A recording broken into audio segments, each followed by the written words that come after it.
సమస్త మహిమాలంతా ప్రభావం మీకు ఆరోపిస్తూ ఉన్నాం తండ్రి. నాయన ఈ యొక్క కార్యక్రమంలో ఎవరెవరైతే పాల్గొంటున్నారో వారందరూ ప్రభా నాయన క్రీస్తును ప్రకటిస్తున్నాం అనేటువంటి ఉద్దేశంతో అదే దేవుడితో ప్రభా నాయన ముందుకు సాగుతున్నట్లుగా కొనుక్కొని కోరుతూ ఉన్నారు. అపవాది క్రియలను ప్రభా యేసునామమున లయపరచమని కోరుతూ ఉన్నారు. ఆగమనము పక్కడ చక్కనివి చుక్కలు ఎందుల కొరకి సంబరము ఎక్కడ చక్కనివి చుక్కలు ఎందుల కొరకి సంబరము యేసుని రాకతో ఈ జగమును అంబరమంటెను సంబరము ఈనాడు క్రీస్తేసు ఆగమనము పరలోక దూతాడి పరవశము ఈనాడు క్రీస్తేసు ఆగమనము.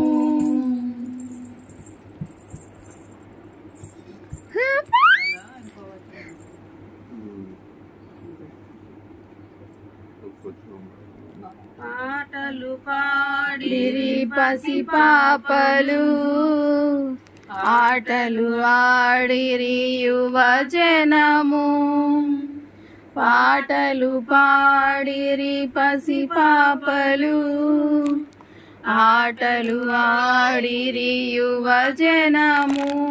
ఆ దేశంలో కొందరు గొర్రెల కాపర్లు పొలంలో ఉండి రాత్రి వేళ తమ మందను కాచుకొనుచుండగా ప్రభుదూత వారి యొద్దకు వచ్చి నిలిచెను. ప్రభువు మహిమ వారి చుట్టూ ప్రకాశించినందున వారు మిక్కిలి భయపడిరి. అయితే ఆ దూత భయపడకుడి, ఇదిగో ప్రజలందరికీ కలుగబోవు మహా సంతోషకరమైన సువర్తమానము నేను మీకు తెలియజేయుచున్నాను. దావీదు పట్టణమందు నేడు రక్షకుడు మీ కొరకు పుట్టి ఉన్నాడు, ఈయన ప్రభు అయిన క్రీస్తు. ప్రియులారా, ఇక్కడ మనం చదివినటువంటి వాక్యంలో మనం చూస్తా ఉన్నాం, ప్రజలందరికీ కలుగబోవు మహా సంతోషకరమైన సువర్తమానము. క్రీస్తు ప్రభు వారు మన కొరకు ఈ భూలోకంలో జన్మించుట అనేటువంటిది ఎంతో సంతోషకరమైనటువంటి సువర్తమానము కనుక మనము ఉత్సహించి ఆనందించవలసిన వారిగా ఉంటా ఉన్నాం. మనం ఈ లోకంలో ఎందుకు క్రిస్మస్ చేసుకోవాలి, ఎందుకు సంతోషించాలి అంటే క్రీస్తు ప్రభు వారు మన కోసం ఈ భూలోకంలో జన్మించాడు. ఆయన జన్మించకుండా ఉన్నట్లయితే నేటికి మనకు రక్షణ వచ్చుండేది కాదు. మనం ఇంకా పాపంలోనే ఉండేవాళ్ళం. అంత మాత్రమే కాదు, మనం మరి పూర్వీకులైనటువంటి ప్రజల యొక్క అన్య ఆచారాల కింద నలిగిపోతా ఉండేవాళ్ళం. కాబట్టి దేవుడు మనకి జ్ఞానాన్ని తెలివిని మాత్రమే కాదు, ఆయన విలువైనటువంటి రక్షణను క్రీస్తు ప్రభు వారి ద్వారా మనకు లభింపచేశాడు. Happy Christmas. ప్రార్థన చేద్దాం. అమ్మ ప్రార్థన చేయండి. ప్రేమ నమ్మకమైన ప్రియ పరలోకమున్న తండ్రి, పరిశుద్ధ జీవం కలిగిన స్వామి, పరిశుద్ధ పాదములు వందనాలు స్తోత్రాలు చెల్లించుకుంటున్నాం. ఆయన తండ్రి సంవత్సరం అంతా కాపాడారు, మమ్మల్ని సజీవులుగా ఉంచారు. సంవత్సరంలో ప్రభావ క్రిస్మస్ సందర్భంగా పేరెంట్స్ సంఘం తరపు నుంచి ఏర్పాటు చేయబడినది. వాక్యము శరీరధారి అయి కృపా సత్య సంపూర్ణుడిగా మన మధ్య నివసించారు. తండ్రి వలన కలిగిన అద్వితీయ కుమారుని మహిమ వలె మనము ఆయన మహిమను కనుగొంటిమి. ప్రభు అయినటువంటి యేసుక్రీస్తు వారు ఆయన శరీరధారి అయి కృపా సత్య సంపూర్ణుడిగా మన మధ్య నివసించుటకు ఈ భూలోకమునకు వచ్చి ఉన్నాడు. ఆయన రాకుండా ఉన్నట్లయితే ఇప్పటి వరకు ఈ భూలోకంలో మనకి ఎప్పటికీ కూడా రక్షణ అనేది, పాప క్షమాపణ అనేది లభించదు. కాబట్టి క్రీస్తు ప్రభు వారు ఆయన తండ్రి యొక్క చిత్తాన్ని నెరవేర్చడానికి, మన కొరకు శిలువలో మరణించటానికి, మన యొక్క పాప బంధకాల నుంచి విడిపించటానికి ప్రభు అయినటువంటి యేసుక్రీస్తు వారు మన కొరకు ఈ భూలోకంలో జన్మించారు. ఆయన మన కొరకు జన్మించటానికి ఆయన మరి ఈ భూలోకంలోనికి రావటానికి తను తాను రాజుగా గొప్పవాడిగా చేసుకోలేదు, కానీ తను తాను రిక్తునిగా చేసుకున్నాడు. ఒక చిన్న స్థలం దొరికింది కాబట్టి మన యొక్క రాజు, మన యొక్క రక్షకుడు, మన యొక్క ప్రాణనాథుడు, మన యొక్క పాప విమోచకుడు ప్రభు అయినటువంటి యేసుక్రీస్తు వారు జన్మించినటువంటి ఈ యొక్క దినాలలో మనము కుటుంబాలతో కలిసి ఆయన నామాన్ని స్మరించుకుంటూ ఆయన్ని స్తుతిస్తూ నా కొరకే జన్మించినందుకు వందనాలు, నా కొరకు నా పాపాల నుంచి ఆగమనము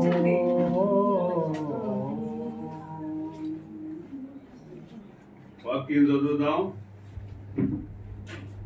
మత్తయి సువార్త 1వ అధ్యాయము 20, 21, 22 వచనాలని మనం చదువుదాం.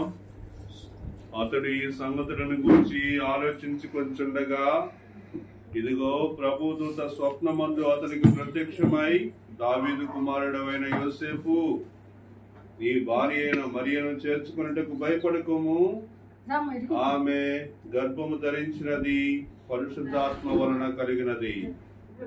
తన ప్రజలను వారి పాపముల నుండి ఆయనే రక్షించును గనుక ఆయనకు యేసు అను పేరు పెట్టుదు అనెను. ఇదిగో కన్యక గర్భవతి కుమారుని కనును, ఆయనకు ఇమ్మానుయేలుని పేరు పెట్టుదురు అని ప్రభు తన ప్రవక్త ద్వారా పలికిన మాట నెరవేరినట్లు ఇదంతయు జరిగింది. దూత మరియా, భయపడకుము, దేవుని వలన నీవు కృప పొందితివి. ఇదిగో నీవు గర్భము ధరించి కుమారుని కని ఆయనకు యేసు అని పేరు పెట్టుదువు. ఆయన గొప్పవాడై సర్వోన్నతుని కుమారుడనబడును. ప్రభు అయిన దేవుడు ఆయన తండ్రి అయిన దావీదు సింహాసనమునకు ఆయనకిచ్చును. ఆయన యాకోబు వంశస్థులను యుగ యుగములు ఏలును. ఆయన రాజ్యము అంతము లేనిదై ఉండునని ఆమెతో చెప్పారు. క్రీస్తు ప్రభు వారు ఈ భూలోకంలోనికి కన్యామరియ గర్భాన ఆయన జన్మించినటువంటి మాట వాస్తవం. దానికి సంబంధించి ఆయనే అక్కడ అనేకమైనటువంటి విషయాలను బయలుపరిచాడు. నీవు గర్భము ధరించావు, అది పరిశుద్ధాత్మ వలన నీకు కలిగింది. కాబట్టి పరిశుద్ధాత్మ వలన ప్రభు వారు ఈ భూలోకంలో జన్మించారు. మరియనే ప్రభుని కన్నది కానీ యోసేపు ద్వారా కాదు, పరిశుద్ధాత్మ ద్వారా మరియా ప్రభువునికి జన్మనిచ్చింది. ఆయన యొక్క రాజ్యము అంతము లేనిటువంటి రాజ్యమై ఉంటుందని వాక్యం మనకు బోధిస్తా ఉంది. కాబట్టి మనల్ని రక్షించటానికి, మన పాప బంధకాల నుంచి మనల్ని విడిపించడానికి ప్రభు అయినటువంటి యేసుక్రీస్తు వారు ఈ భూలోకంలో కన్యమరియ గర్భాన ఆయన జన్మించాడు. కాబట్టి దాదాపుగా 2023 సంవత్సరాలకు పూర్వం జరిగినటువంటి ఈ యొక్క విషయాన్ని సంవత్సరాల తరబడి ప్రపంచంలో ఉన్నటువంటి ఎంతో మంది ఆయనను కొనియాడుతూ ఉన్నారు, ఆయనను తరిస్తూ ఉన్నారు, ఆయనను పూజిస్తూ ఉన్నారు. మనం కూడా ఆ క్రమం చొప్పుననే ప్రభువుని పూజిస్తా ఉన్నాం, ఆయన నామాన్ని కొనియాడుతూ ఉన్నాం. సంబరము ఎక్కడి చక్కనివి చుక్కలు, ఇందుల కొరకి సంబరము, యేసుని రాకతో ఈ జనము, యేసుని రాకతో ఈ జగము అంబరమంటెను సంబరము. దూత మరియా, భయపడకుము, దేవుని వలన నీవు కృప పొందితివి. ఇదిగో నీవు గర్భము ధరించి కుమారుని కని ఆయనకు యేసు అని పేరు పెట్టుదువు. ఆయన గొప్పవాడై సర్వోన్నతుని కుమారుడనబడును. ప్రభు అయిన దేవుడు ఆయన తండ్రి అయిన దావీదు సింహాసనమునకు ఆయనకిచ్చును. ఆయన యాకోబు వంశస్థులను యుగ యుగములు ఏలును. ఆయన రాజ్యము అంతము లేనిదై ఉండునని ఆమెతో చెప్పారు. క్రీస్తు ప్రభు వారు ఈ భూలోకంలోనికి కన్యామరియ గర్భాన ఆయన జన్మించినటువంటి మాట వాస్తవం. దానికి సంబంధించి ఆయనే అక్కడ అనేకమైనటువంటి విషయాలను బయలుపరిచాడు. నీవు గర్భము ధరించావు, అది పరిశుద్ధాత్మ వలన నీకు కలిగింది. కాబట్టి పరిశుద్ధాత్మ వలన ప్రభు వారు ఈ భూలోకంలో జన్మించారు. మరియనే ప్రభువుని కన్నది కానీ యోసేపు ద్వారా కాదు, పరిశుద్ధాత్మ ద్వారా మరియ ప్రభువునికి జన్మనిచ్చింది. ఆయన యొక్క రాజ్యము అంతము లేనటువంటి రాజ్యమై ఉంటుందని వాక్యం మనకు బోధిస్తా ఉంది. కాబట్టి మనల్ని రక్షించటానికి, మన పాప బంధకాల నుంచి మనల్ని విడిపించడానికి ప్రభువైనటువంటి యేసుక్రీస్తు వారు ఈ భూలోకంలో కన్య మరియ గర్భాన ఆయన జన్మించాడు. కాబట్టి దాదాపుగా 2023 సంవత్సరాలకు పూర్వం జరిగినటువంటి యొక్క విషయాన్ని సంవత్సరాల తరబడి ప్రపంచంలో ఉన్నటువంటి ఎంతో మంది ఆయనను కొనియాడుతూ ఉన్నారు, ఆయనను తరిస్తూ ఉన్నారు, ఆయనను పూజిస్తూ ఉన్నారు. మనం కూడా ఆ క్రమం చొప్పుననే ప్రభువుని పూజిస్తా ఉన్నాం, ఆయన నామాన్ని కొనియాడుతూ ఉన్నాం. చూచి అత్యానంద పరితులై ఇంటిలోనికి వచ్చి తల్లి అయిన మరియను ఆ శిశువును చూచి సాగిలపడి ఆయనను పూజించి తమ పెట్టెలు విప్పి బంగారమును సాంబ్రాణిని బోళమును కానుకలుగా ఆయనకు అర్పించిరి. బయట పిల్లలు మాట్లాడకూడదు, సైలెంట్ గా ఉండాలి. వస్తూ ఉన్నారో వారు ఆ దారి అంటే ప్రభు దగ్గరికి రావటానికి ఆ నక్షత్రం ఏం చేసిందంటే, వాళ్ళు ప్రభు వారు ఎక్కడైతే ఉన్నాడో ఆ దారి చూపించే వరకు వారికి ముందుగా నడిచింది. నక్షత్రం వాళ్ళకు ముందుగా నడిచింది అంటే అర్థం ఏంటంటే వాళ్ళకు దారి చూపింది, ప్రభు దగ్గరికి రావడానికి దారి చూపింది. కాబట్టి వాళ్ళు ఆ నక్షత్రాన్ని చూసి చాలా సంతోషపడి ఇంట్లోనికి వచ్చి తల్లి అయిన మరియను శిశువును అంటే ప్రభువారిని చూసి సాగిలపడి ఆయనను పూజించి తమ పెట్టెలు విప్పి బంగారం సాంబ్రాణి బోళమును కానుకలుగా ఆయనకి అర్పించారు.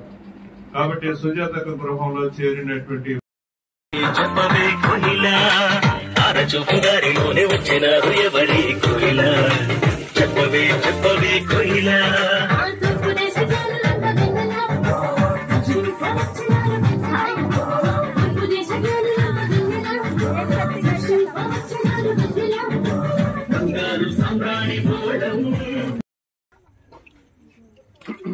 Sorry.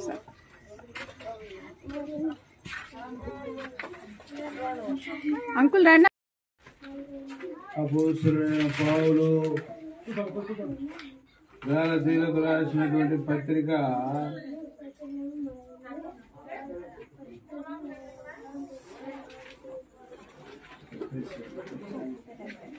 'ఫిలిప్పీయులకు రాసిన పత్రిక 2వ దూతాళి పరవశము ఈనాడు క్రీస్తు ఆగమనము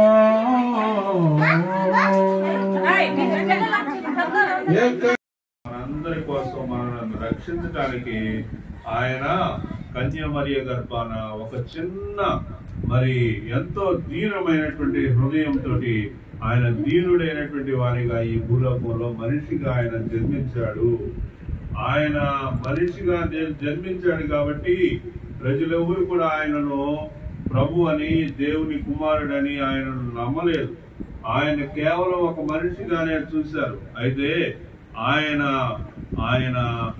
ప్రేమ స్వరూపి, దేవుడు ప్రేమయ్య ఉన్నాడు. ప్రేమ లేనివాడు దేవుని ఎరుగడు.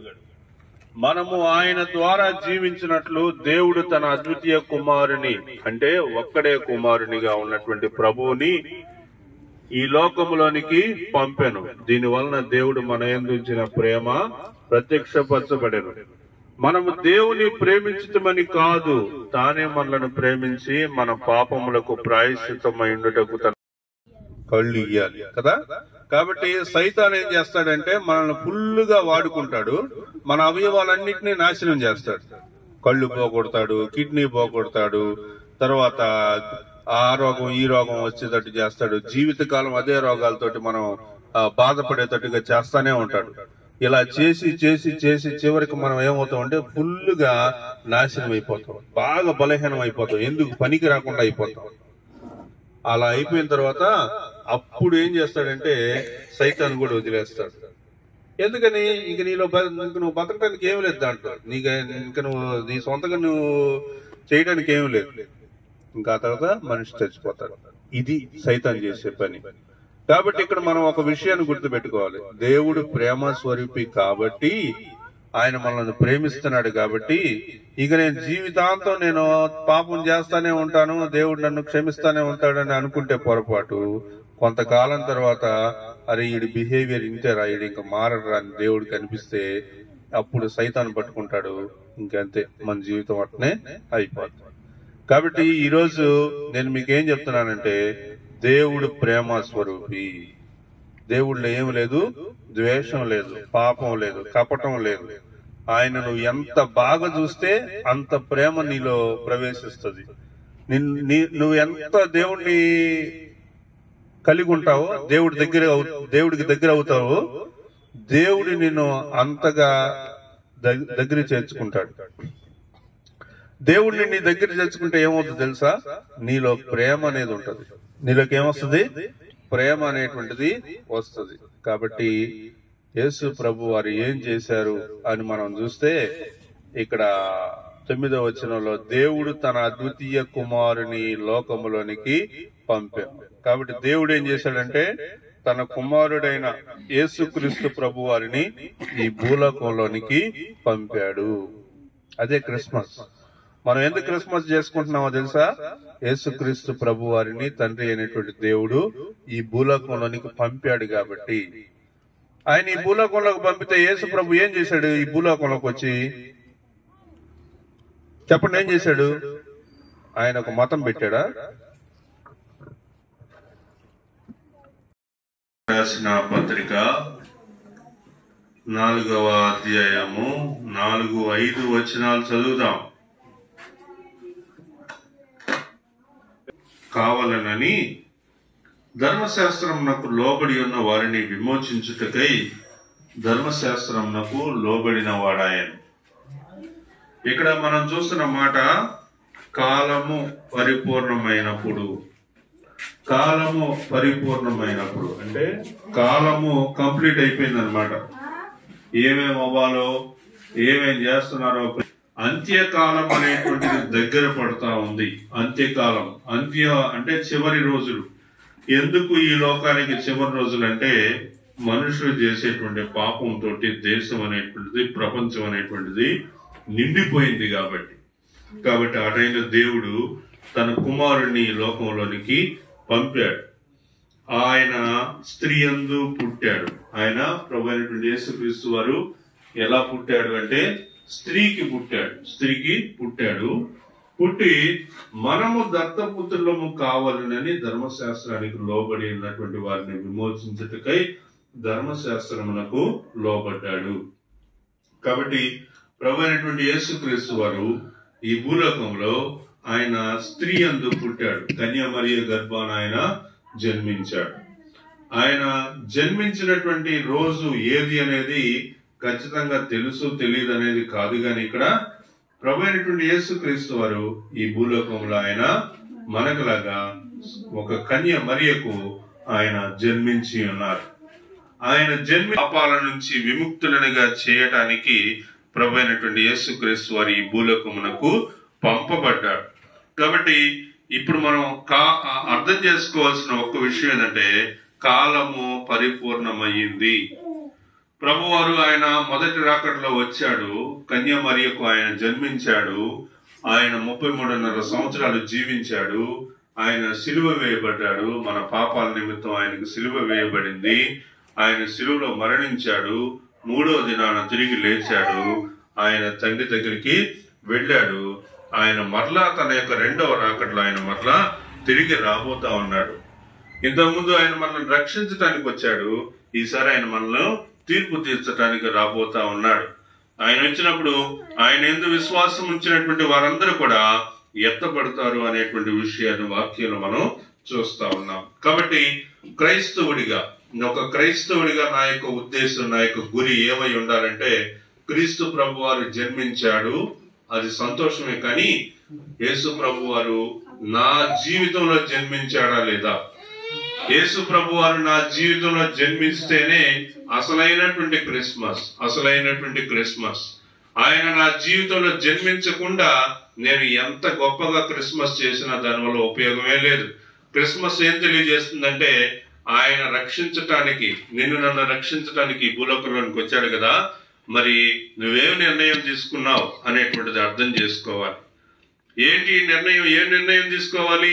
ఏం నిర్ణయం తీసుకోవాలి అంటే యేసుక్రీస్తు నా కొరకు మరణించటానికి, నా కొరకు ప్రాణం పెట్టడానికి ఈ భూలోకానికి వచ్చాడు కనుక నేను కూడా ఆయనను నా సొంత రక్షకుడిగా అంగీకరిస్తానని ఎప్పుడైతే మనం తీర్మానం తీసుకుంటామో అప్పుడే నిజమైనటువంటి క్రిస్మస్ ని మనం ఎంజాయ్ చేస్తూ ఉన్నాం. దేవుడి యొక్క మాటలను మన యొక్క వెనుకల్లో ఆశీర్వదించి దీవించును గాక. ప్రార్థన చేసుకుందాం. వందనాలు, స్తుతులు, స్తోత్రాలు చెల్లిస్తా ఉన్నాం. ఈ మొదటి రోజు కేరల్స్ లో ప్రభా మా యొక్క సంఘ సహోదరు సహోదరులు వారి యొక్క గృహాలను విజిట్ చేయడానికి, వారితో కలిసి ప్రార్థించడానికి, వాక్యాన్ని చదవటానికి మీరు చూపిన కృపకై వందనాలు. ఈ దినము మాతో కలిసి వచ్చిన ప్రతి ఒక్క సహోదరుని బట్టి, మరి ప్రతి ఒక్క చిన్న బిడ్డను బట్టి ప్రార్థిస్తా ఉన్నాం. ఆయన ఈ బిడ్డలందరూ కూడా ఎంతో సహాయపడుతూ ఉండగా కృప చూపండి, వాళ్ళకి తోడుగా ఉండమని కోరుతూ ఉన్నాం తండ్రి. అయ్యా, ఈరోజు మేము విజిట్ చేసిన ప్రతి కుటుంబంలో ప్రభా వాళ్ళకు ఉన్నటువంటి శ్రమలు, ఇబ్బందులు, ఆయన ప్రభా వారికి ఉన్నటువంటి కష్టాలన్నింటిలో నుంచి తప్పించబడినట్లుగా ఈ వాక్యం చేత, ప్రార్థన చేత ప్రభానైనా వాళ్ళు ఎప్పుడు కూడా నాయన నీ దగ్గరకు వచ్చి కూర్చోవటం, నీతోటి మాట్లాడటం అనేటువంటి విషయాల్ని వాళ్ళ జీవితంలో అలవాటు చేసుకునేటట్టుగా కృప చూపండి నాయన. ఈ కుటుంబాలు మేము విజిట్ చేసిన ప్రతి కుటుంబంలో మీ గొప్ప కార్యాలు ప్రభా మీరు జరిగించవలసిందిగా కోరుతూ ఉన్నాం తండ్రి. తద్వారా ప్రభానైనా వాళ్లే నాయన దేవుని యొక్క కృప, దేవుని యొక్క కార్యం జరిగింది అనేటువంటి పత్రిక 3వ అధ్యాయము 16వ వచనము. మా లోపలికి రండి. దీనికి వచ్చిన మర్మము గొప్పదై ఉన్నది. ఆయన సశరీరుడుగా ప్రత్యక్షుడయ్యను, ఆత్మ విషయమున నీతిపరుడని తీర్పునందెను, దేవదూతలకు కనబడెను, రక్షకుడని జనములలో ప్రకటింపబడెను, లోకమందు నమ్మబడెను, ఆరోహణుడై తేజోమయుడయ్యను. ప్రియులారా, ఈ మాట మనం చూస్తా ఉన్నాం. ప్రభు అయినటువంటి యేసుక్రీస్తు వారు సశరీరుడుగా ప్రత్యక్షుడయ్యాడు. నిజానికి ప్రభు అయినటువంటి యేసుక్రీస్తు వారు ఎలా ఉంటారో తెలుసా? ఆయన ఈ భూలోకంలో శరీరంతో మనకి కనిపించి మనిషిలాగా ఉన్నాడు కానీ, మనిషిలాగా వచ్చాడు కానీ, నిజంగా అయితే యేసుక్రీస్తు ప్రభు వారు చాలా వెలుగుమయమైనటువంటి వాడు. ఆయనను చూడటానికి మన కళ్ళు సరిపోవు. కాబట్టి అంత తేజోమయుడైనటువంటి ప్రభువు కళ్ళు ఇయ్యాలి కదా. కాబట్టి సైతాన్ ఏం చేస్తాడంటే మనల్ని ఫుల్లుగా వాడుకుంటాడు, మన అవయవాలన్నింటినీ నాశనం చేస్తాడు. కళ్ళు పోగొడతాడు, కిడ్నీ పోగొడతాడు, తర్వాత ఆ రోగం ఈ రోగం వచ్చేటట్టు చేస్తాడు. జీవితకాలం అదే రోగాలతోటి మనం బాధపడేటట్టుగా చేస్తానే ఉంటాడు. ఇలా చేసి చేసి చేసి చివరికి మనం ఏమవుతామంటే ఫుల్గా నాశనం అయిపోతాం, బాగా బలహీనం అయిపోతాం, ఎందుకు పనికి రాకుండా అయిపోతాం. అలా అయిపోయిన తర్వాత అప్పుడు ఏం చేస్తాడంటే సైతాన్ కూడా వదిలేస్తాడు. ఎందుకని? ఇంక నువ్వు బతకడానికి ఏమి లేదు దాంట్లో, ఇంక నువ్వు నీ సొంతంగా నువ్వు చేయడానికి ఏమి లేదు. ఇంకా తర్వాత మనిషి చచ్చిపోతాడు. ఇది సైతాన్ చేసే పని. కాబట్టి ఇక్కడ మనం ఒక విషయాన్ని గుర్తుపెట్టుకోవాలి. దేవుడు ప్రేమ స్వరూపి కాబట్టి, ఆయన మనల్ని ప్రేమిస్తున్నాడు కాబట్టి, ఇక నేను జీవితాంతం నేను పాపం చేస్తానే ఉంటాను, దేవుడు నన్ను క్షమిస్తానే ఉంటాడని అనుకుంటే పొరపాటు.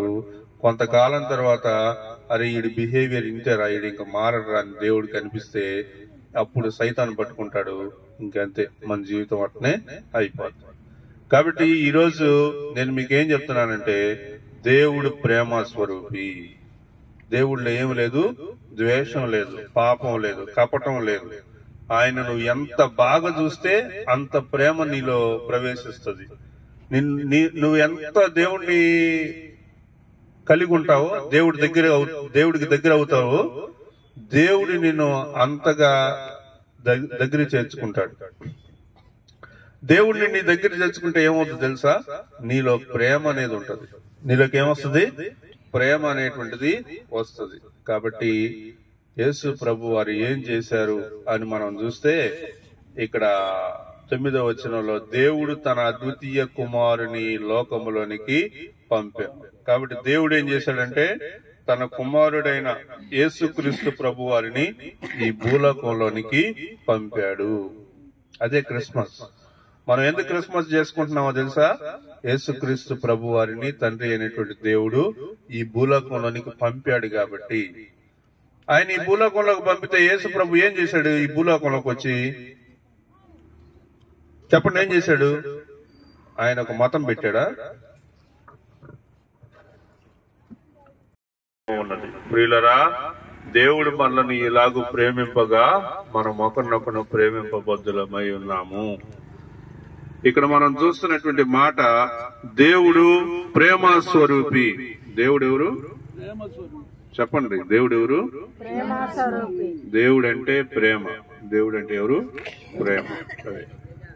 దేవుళ్ళో ఆ ప్రేమ అంటే దేవుళ్ళు ఏం లేదని అర్థం, ద్వేషం లేదని అర్థం. దేవుళ్ళు ఏం లేదు. ఒకవేళ ద్వేషం కూడా ఉంటే దేవుడు సగం ప్రేమ సగం ద్వేషం స్వరూపి అని అంటాడు కదా. కాబట్టి అదేమి లేదనమాట, అదేమి లేదు. మీకు ఆ విషయం చెప్పనా?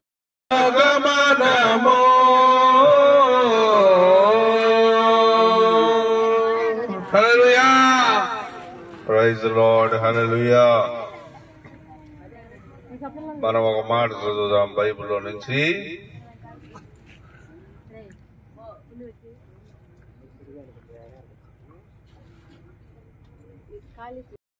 రాసిన పత్రిక 4వ అధ్యాయము 4-5 వచనాలు చదువుదాం. కావాలనని ధర్మశాస్త్రమునకు లోబడి ఉన్న వారిని విమోచించుటకై ధర్మశాస్త్రమునకు లోబడిన వాడాయను. ఇక్కడ మనం చూస్తున్న మాట కాలము పరిపూర్ణమైనప్పుడు. కాలము పరిపూర్ణమైనప్పుడు అంటే కాలము కంప్లీట్ అయిపోయింది అనమాట. ఏమేమి అవ్వాలో ఏమేం చేస్తున్నారో అంత్యకాలం అనేటువంటిది దగ్గర పడుతా ఉంది. అంత్యకాలం, అంత్య అంటే చివరి రోజులు. ఎందుకు ఈ లోకానికి చివరి రోజులు అంటే మనుషులు చేసేటువంటి పాపంతో దేశం అనేటువంటిది, ప్రపంచం అనేటువంటిది నిండిపోయింది కాబట్టి ఆ టైంలో దేవుడు తన కుమారుణ్ణి లోకంలోనికి పంపాడు.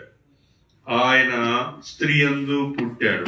ఆయన ప్రభు అయినటువంటి యేసుక్రీస్తు వారు ఎలా పుట్టాడు అంటే స్త్రీకి పుట్టాడు.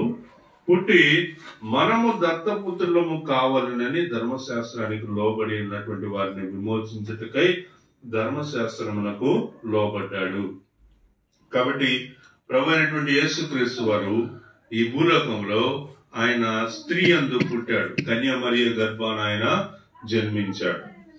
ఆయన జన్మించినటువంటి రోజు ఏది అనేది ఖచ్చితంగా తెలుసు తెలియదు అనేది కాదు, కానీ ఇక్కడ ప్రభు అయినటువంటి యేసుక్రీస్తు వారు ఈ భూలోకంలో ఆయన మనకులాగా ఒక కన్య మరియకు ఆయన జన్మించి ఉన్నారు. ఆయన జన్మి పాపాల నుంచి విముక్తులనిగా చేయటానికి ప్రభు అయినటువంటి యేసుక్రీస్తు వారు ఈ భూలోకమునకు పంపబడ్డాడు. కాబట్టి ఇప్పుడు మనం అర్థం చేసుకోవాల్సిన ఒక్క విషయం ఏంటంటే కాలము పరిపూర్ణమయ్యింది. ప్రభువారు ఆయన మొదటి రాకడలో వచ్చాడు. కన్యామరియకు ఆయన జన్మించాడు. ఆయన 33.5 సంవత్సరాలు జీవించాడు. ఆయన సిలువ వేయబడ్డాడు. మన పాపాల నిమిత్తం ఆయనకు సిలువ వేయబడింది. ఆయన సిలువలో మరణించాడు. 3వ దినాన తిరిగి లేచాడు. ఆయన తండ్రి దగ్గరికి వెళ్ళాడు. ఆయన మరలా తన యొక్క 2వ రాకడలో ఆయన మరలా తిరిగి రాబోతా ఉన్నాడు. ఇంతకుముందు ఆయన మనల్ని రక్షించడానికి వచ్చాడు. ఈసారి ఆయన మనల్ని తీర్పు తీర్చడానికి రాబోతా ఉన్నాడు.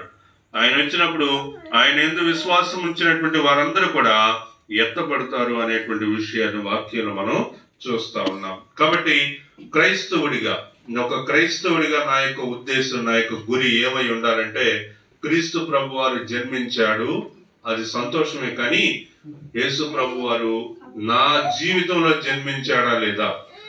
యేసు ప్రభు వారు నా జీవితంలో జన్మిస్తేనే అసలైనటువంటి క్రిస్మస్. ఆయన నా జీవితంలో జన్మించకుండా నేను ఎంత గొప్పగా క్రిస్మస్ చేసినా దానివల్ల ఉపయోగమే లేదు. క్రిస్మస్ ఏం తెలియజేస్తుందంటే ఆయన రక్షించటానికి, నన్ను రక్షించటానికి ఈ భూలోకంలోనికి వచ్చాడు కదా, మరి నువ్వేం నిర్ణయం తీసుకున్నావు అనేటువంటిది అర్థం చేసుకోవాలి. ఏంటి నిర్ణయం? ఏ నిర్ణయం తీసుకోవాలి? ఏం నిర్ణయం తీసుకోవాలి అంటే, యేసుక్రీస్తు నా కొరకు మరణించటానికి, నా కొరకు ప్రాణం పెట్టడానికి ఈ భూలోకానికి వచ్చాడు కనుక నేను కూడా ఆయనను నా సొంత రక్షకుడిగా అంగీకరిస్తానని ఎప్పుడైతే మనం తీర్మానం తీసుకుంటామో అప్పుడే నిజమైనటువంటి క్రిస్మస్ ని మనం ఎంజాయ్ చేస్తూ ఉన్నాం. దేవుడి యొక్క మాటలు మన యొక్క వెనుకల్లో ఆశీర్వదించి దీవించును గాక. ప్రార్థన చేసుకుందాం. వందనాలు, స్తుతులు, స్తోత్రాలు చెల్లిస్తా ఉన్నాం. ఈ మొదటి రోజు కేరల్స్ లో ప్రభా మా యొక్క సంఘ సహోదరు సహోదరులు వారి యొక్క గృహాలను విజిట్ చేయడానికి, వారితో కలిసి ప్రార్థించడానికి, వాక్యాన్ని చదవటానికి మీరు చూపిన కృపకై వందనాలు. ఈ దినము మాతో కలిసి వచ్చిన ప్రతి ఒక్క సహోదరి సహోదరుని బట్టి, మరి ప్రతి ఒక్క చిన్న బిడ్డను బట్టి ప్రార్థిస్తా ఉన్నాం. ఆయన ఈ బిడ్డలందరూ కూడా ఎంతో సహాయపడుతూ ఉండగా కృప చూపండి, వాళ్ళకి తోడుగా ఉండమని కోరుతూ ఉన్నాం తండ్రి. అయ్యా, ఈరోజు మేము విజిట్ చేసిన ప్రతి కుటుంబంలో ప్రభా వాళ్ళకు ఉన్నటువంటి శ్రమలు, ఇబ్బందులు, ఆయన ప్రభా వారికి ఉన్నటువంటి కష్టాలన్నింటిలో నుంచి తప్పించబడినట్లుగా ఈ వాక్యం చేత, ప్రార్థన చేత ప్రభానైనా వాళ్ళు ఎప్పుడు కూడా నాయన నీ దగ్గరకు వచ్చి కూర్చోవటం, నీతోటి మాట్లాడటం అనేటువంటి విషయాల్ని వాళ్ళ జీవితంలో అలవాటు చేసుకునేటట్టుగా కృప చూపండి నాయన. ఈ కుటుంబాలు మేము విజిట్ చేసిన ప్రతి కుటుంబంలో మీ గొప్ప కార్యాలు ప్రభా మీరు జరిగించవలసిందిగా కోరుతూ ఉన్నాం తండ్రి. తద్వారా ప్రభానైనా వాళ్లే ఆయన దేవుని యొక్క కృప, దేవుని యొక్క కార్యం జరిగింది అనేటువంటి